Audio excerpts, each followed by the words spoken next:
গাছে গাছে রসের হাড়ির সাথে ঝুলছে তালা। হ্যাঁ, ঠিকই শুনছেন, তালা। সাধারণত সম্পদ সুরক্ষিত রাখতে তালা ঝুলানো হয় বাড়ির গেট, ট্রাঙ্কে, দোকান, গুদামে বা কারখানার দরজায়। কিন্তু রসের হাড়িতে তালা দেওয়ার কথা কখনো শুনেছেন কি? এমনই এক অভাবনীয় ঘটনা ঘটেছে শরীয়তপুরের গোসাইরহাটে, যেখানে এক গাছি চোরের হাত থেকে রস আর হাড়ি রক্ষায় বেছে নিয়েছেন এই অভিনব পদ্ধতি। যদি লয়ে যায় গরিব মানুষ গাছ কাটিয়া খায়, তখন হে ফাইব কই, হে কি দিয়ে আনবো? পোলাহানের খাওয়ান আনবো না পোলাহান পরাইব না নিজে খাইব? হে লেগে এরম বানিয়েছে। 250-টিরও বেশি ডিজাইন অপশন নিয়ে ওয়ালটন স্মার্ট ফ্রিজ, বোঝে আপনার প্রয়োজন।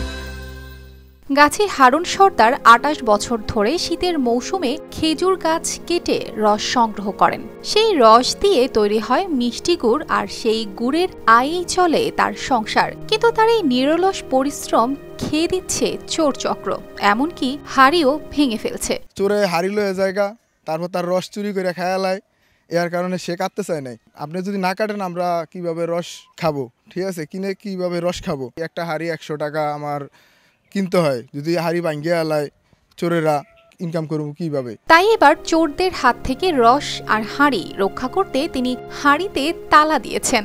হাড়ির মুখে শিকল বেঁধে তালা লাগানোই যেন চুরি ঠেকানোর এক অদ্ভুত কৌশল। আগে গাছে শিকল লাগতো না, এখন শিকল লাগে। চোরের অত্যাচার আমি গাছে শিকল দিই। একটা হাড়ির দাম 110 টাকা, 100 টাকা। তারপরও তালা দি শিকল দি ভাঙ্গিয়ে হাড়ি লয়ে জায়গা। হাড়ি যে না নিতে পারে এই কারণে গাছে শিকল মারি। কিস্তি উঠে আমি শিকল কিনছি 10,000 টাকার, কিস্তি উঠে যে শিকল ব্যাগ লয়ে গেছে। স্থানীয়রা বলেন, শীতের মধ্যে এত কষ্ট করে গাছ কেটে রস সংগ্রহ করেন তিনি। তার এই উপার্জনই তার সংসারের মূল ভরসা। আমিও মাঝে মাঝে তার থেকে রস নেই, শুধু আমি নেই না, বিভিন্ন অঞ্চল থেকেও তার কাছ থেকে রস সংগ্রহ করতে আসে, কিন্তু সে ঠিকমতো রস দিতে পারে না, এই চুরি করে নিয়ে যায়। সেই কারণে আমরা চাই যে সে সারা বছরই, প্রতি বছরই সে গাছ কাটুক, আর আমরা তাকে সহযোগিতা করবো এই চোরের হাত থেকে।